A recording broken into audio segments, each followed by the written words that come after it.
खुलुमबाय आं भेरगाव जिल्ला इउपिपिएल नि भाइस प्रेसिडेन्ट मनमोहन बर' आङो रायजो राजानि जि माने मददजों बा रायजो राजानि जि दाबिनाय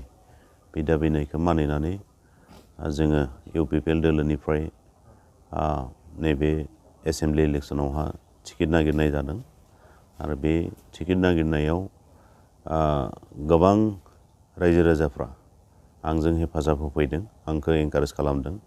रायजो राजानि दाबिखौ मानिना लानानै दिनै आङो बे पानेरि 64 नं पानेरि बिधान सभा समष्टिनिफ्राय जोङो टिकेट नागिरदों आरो बे टिकेटखौ आं आसा खालामदों आं आसा फारिदों माने जोंनि जि दोलोनि माने गोजौ लेभेलनि बिबानगिरि बिथांमोना आंखौ टिकेटखौ होगोन आरो बे टिकेटखौ मोनखांनानै आं गोबां सिमां दङ बे जोंनि पानेरि बिधान सभा समष्टिखौ डेभेलप खालामनायनि थांनाय 20 बोसोर 20 बोसोर जोंनि आब' कमलिया एमएलए जानानै जोंनि रायजोफोरनि बे पानेरि समष्टिनि रायजोफोरनि जितु लुबैनाय हास्थायनाय बे गासैबो माने समस्याफोरखौ बे सुफुंनो हायाखिसै बिसोरो समाधान खालामनो हायाखिसै दा जोंनि समष्टियावहा गोबां समस्याफोर दङ पानेरि समष्टि हिसाबै बेयो गोबां माने हारि माहारिनि सुबुंफोर दं बे हिसाबै बेयाव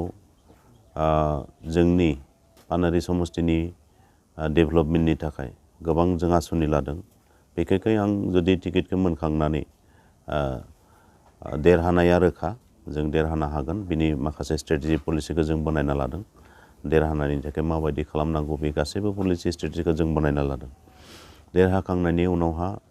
रायजो राजाफोरनि थाखाय बा 64 नं पानेरि बिधान सभा समष्टिनि जि रायजो राजानि लुबैनाय हास्थायनाय बेखौ माने समस्याफोरखौ माने समाधान खालामनो थाखाय आं माखासे पलिसि लादों आरोखि बेनि मादाव सोलोंथाइनि बेलायावहा गोबां माने डेभेलप खालामनो गोनां दं हेल्थनि बेलायाव गोबां पलिसि जोङो लादों माने इजिलि हेल्थखौ माने रायजो राजानो होनो हायो बेनि अनगायैबो एग्रिकालचार सेक्टराव एग्रिकालचार एन्ड एलाइड माने जिखिनि एनिमेल हासबेन्डारि दङ बेफोराव माने बेखौ साइन्टिफिकेलि बेखौ माने कमार्शियेल लेभेलाव लांनानै जाहाथे जोङो डेभेलप खालामनो हायो बिदि माखासे पलिसि जों लादों बेखायनो आंनि नलेजाव बे दङ आरो आं बे पलिसिखौ लादों आरो बेनि अनगायैबो जेसेबांखिनि माने लाइमोनफोर आनएमप्लयमेन्ट दङ बे लाइमोनफोरखौ आनएमप्लयमेन्टखौ समाधान खालामनो थाखाय माखासे पलिसि लानाय जादों थ' बे गोबां माखासे पलिसिखौ लानानै आं रायजो राजानि खाथियाव फैदों आरो आंखौ बिखेखै रायजो राजाफ्रा जथेस्थ' माने बिसासाव लादों आंनि सायाव फोथायनाय दङ आरो बे फोथायनायखौनो लानानै आं दिनै पार्टिनिफ्राय टिकेट नागिरनाय जादों जोंनि नैबे पानेरि समष्टियावहा बांसिन माने समस्याया जादों माने मेक्सिमामानो गोरिबखा मानसिफ्रा गोरिब गुन्द्रा मानसियानो माने बांसिन दङ दा बे गरिबिखौ माबायदि माने सुफुंनो हायो माबायदि माने सुस्रांनो हायो बिनि माखासे पलिसि जों लानाय जादों बेनि अनगायैबो गभर्नमेन्टनि जेसेबांखिनि स्किम दङ बा गभर्नमेन्टनि जेसेबांखिनि फेसिलिटिस दङ बे फेसिलिटिसखौ नखर नखर मोनहोनो हानायनि बेबस्थाखौ जोङो खालामगोन अलरेडि बे 2 मासाव जोंनि सरकारा जेरैबायदि माने रायजो राजानो मदद होनानै रायजो राजानो माने माखासे स्किम बा खामानि होदों बेबायदिनो जोङो माखासे पलिसि लादों जाय पलिसिनि गेजेरजों जोंनि पानेरि समष्टियाव थाखानाय जिमान माने गरिबफोर दङ बिथांमोननि थाखाय गोबां पलिसि जों लागोन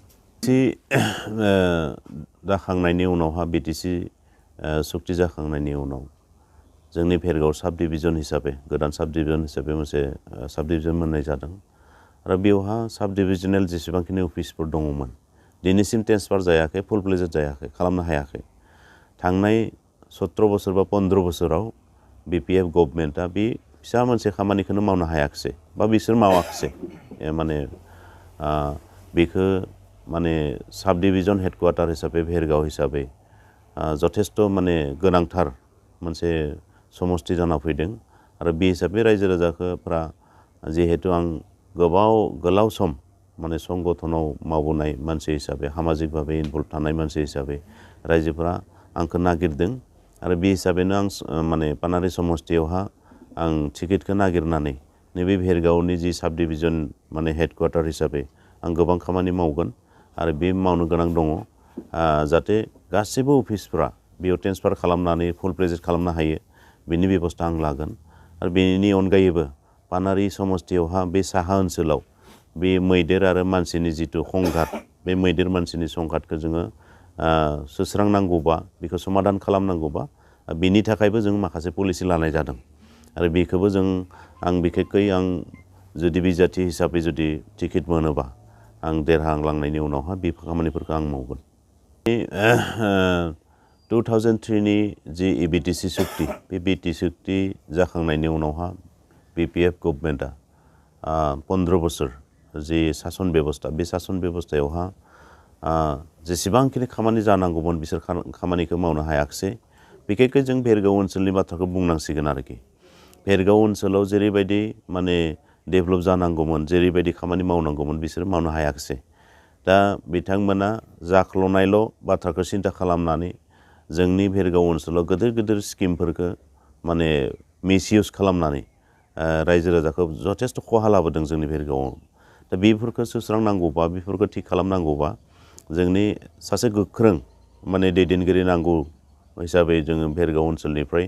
आंखौ रायजो राजाया माने सेलेक्ट खालामदों आरो बे हिसाबै आं लकेल माने भेरगाव साब डिभिजन हिसाबै जथेस्थ' खामानि मावनो गोनां दङ होननानै आंबो फिल खालामदों आं थांनाय गोबाव सम माने सामाजिक भाबे माने जड़ित थानायलाय आं माखासे बेबस्थाफोरखौ आं मिथिगौ बिसोरनि अभाब अभियोग जोंनि जेसेबांखिनि समस्या बे समस्याखौ समाधान खालामनो थाखाय आंनोबो मोनसे पजिसन नांगौ जादों दा आंनि बे पजिसनखौ लानानै जाहाथे भबिष्यते आं फ्रिलि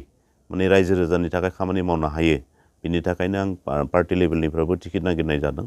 आरो आं टिकेटखौ मोनखांनायनि उनावहा माबायदि माने इलेक्सन गेलेनानै देरहानांगौ बे गासैबो पलिसिखौबो जों खालामनानै लानाय जादों दा BPF गभर्नमेन्टनि समावहा बिसोरनि जितु दुर्निति भ्रष्टाचार बे दुर्निति भ्रष्टाचारखौ माने मुगिनानै रायजो राजाफ्रा बिथांमोनखौ रिजेक्ट खालामदों दिनै रायजो राजाया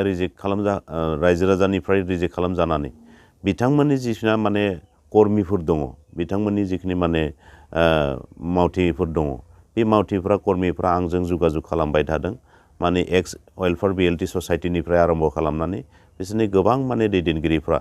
आंजों जगाजग जाबाय थादों आरो बिथांमोना जोंजों ज'है समाज दैदेननायनि खामानियाव समाज फोथांना लाखिनायनि खामानियावहा आंजों हेफाजाब होगोन होननानै बिसोर बाथ्रा होदों आं 100% गेरान्टि होनो हायो जे पानारि समस्तियाव आंखौ जुदि बिजाथि महरै जुदि होयोबा आं देरहानाया रोखा